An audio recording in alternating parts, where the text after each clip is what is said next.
On a vécu plusieurs temps forts dans l'année dans le Pacifique, on a vécu des choses fortes en Nouvelle-Calédonie, on a fait un camp pour des enfants par exemple. Et beaucoup de ces enfants, ça faisait longtemps qu'ils n'avaient pas forcément fait de camp avec des enfants d'autres églises. Donc déjà, bâtir des ponts entre les églises, c'est un ministère aussi des fabricants de joie. On a vécu des choses fortes dans presque tous les pays.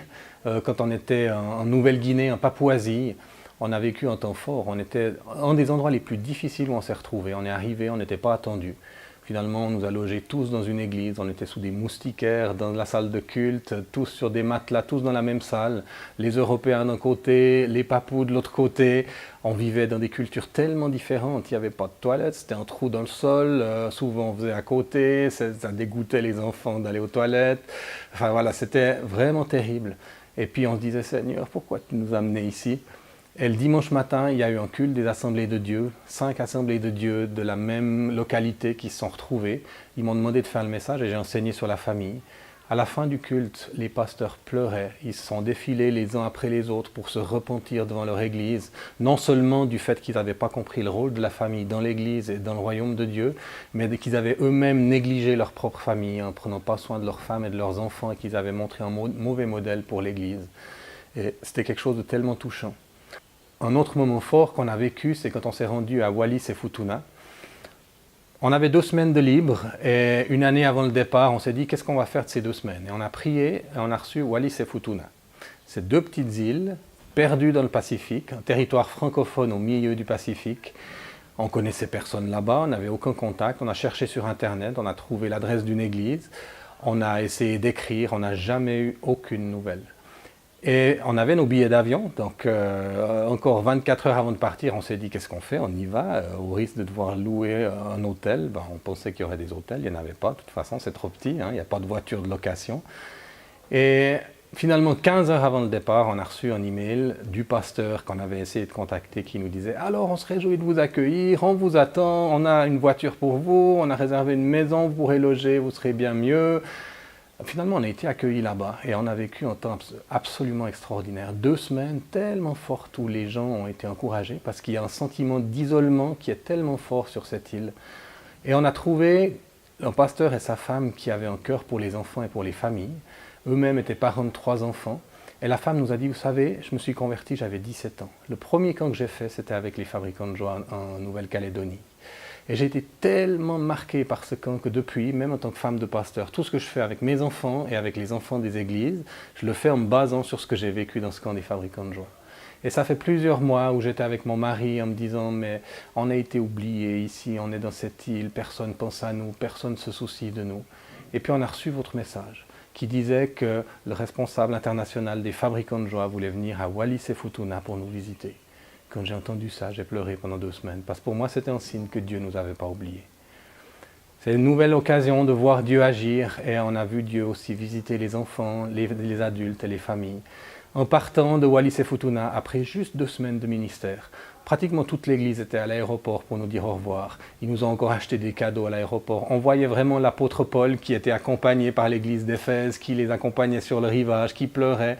On voyait ces liens qui s'attachaient, c'était tellement fort. Et on a vécu des moments comme ça pendant cette année dans le Pacifique. Je crois que ce qui a le plus touché les gens pendant toute cette année, ce n'était pas tellement nos enseignements en fait. Encore une fois, c'était notre manière de vivre ensemble, en famille et en équipe. Parce que les gens n'avaient pas l'habitude de ça. Pour eux, toute la vie se passe à l'église. Et puis après, la maison, c'est la vie privée. Et ce qu'on y vit, ça ne regarde personne. Mais les gens ne réalisaient pas qu'il y avait une dichotomie, en fait, une forme de schizophrénie. On avait une double vie. Il y a la vie à l'église, et puis à la maison, c'était souvent les miettes. Et puis les enfants s'éloignaient de Dieu, étaient dégoûtés de l'église, et les parents ne comprenaient pas pourquoi. Et ce qui a le plus touché les gens, c'est cette continuité dans notre vie, entre la façon dont on exerçait le ministère en incluant toutes les générations, mais qu'on continuait à inclure toutes les générations et à vivre une dynamique relationnelle de joie, de rire, de partage, de communion, même quand on était en dehors du ministère. Et je crois que c'est ce qui a le plus marqué les gens. On a eu beaucoup d'impact dans les églises africaines, aussi sur la culture de l'église justement, et puis la culture de la maison qui est souvent délaissée. L'église prend tellement de place et demande tellement d'engagement de la part des parents que souvent il n'y a plus le temps pour la famille, ou il n'y a pas l'enseignement ou l'encouragement de la part de l'église pour pouvoir vivre certaines choses à la maison avec ses enfants. Donc c'est quelque chose qui a beaucoup marqué les gens. Une des choses qui m'a touché, c'est ma femme qui était avec Dale Kaufman, notre fondateur, dans une église, d'un pasteur important du pays. À la fin, ils sont venus dans son bureau parce qu'il leur a demandé de venir. Il était la tête dans les bras et ils se disaient, mais on a fait tout faux, on a fait tout faux. Et ils ont parlé encore pendant 1 heure et demie avec lui. Et à la fin, il s'est mis à genoux devant eux en leur demandant sa bénédiction.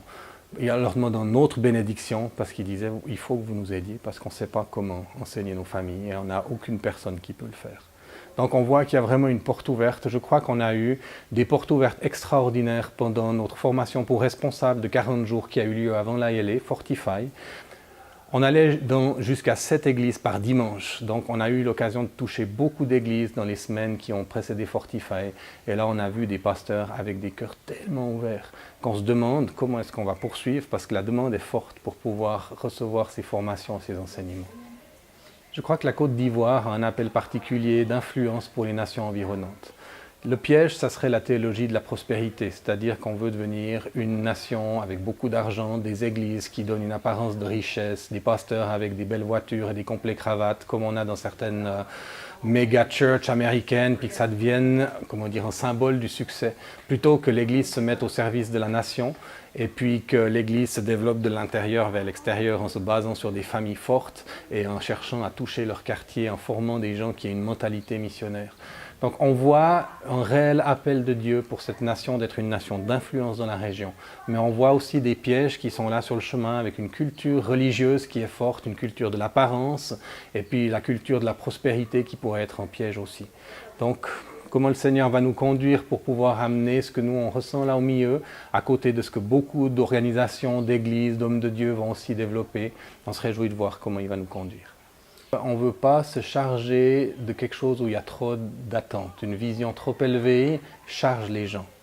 Et en fait, on voit ça en Suisse très fort. Quand on parle de la famille, les gens sont sur la défensive. Parce que les gens sont déjà soumis à tellement de pression professionnelle, des fois dans l'église, parce que l'église vise aussi le succès, des fois après dans leur couple, dans leur mariage, dans leur vie de famille avec les enfants. La pression de réussir, de l'image qu'on donne, elle est partout. Et puis les gens, il y a un peu cette protection en disant viens pas nous charger avec des visions trop élevées, idéalistes, parce qu'après de toute façon on n'y arrive pas, puis on n'a pas besoin d'un truc où on se sent incapable supplémentaire. Donc ça, en Suisse, c'est une forteresse très forte. Ça m'avait frappé quand on était allé en Nouvelle-Zélande faire notre premier camp famille. On avait pris des pincettes pour enseigner sur la famille parce qu'on s'est dit, les gens, on ne veut pas les charger, on ne veut pas qu'ils se sentent trop pressés ou poussés par rapport à ce qu'on dit.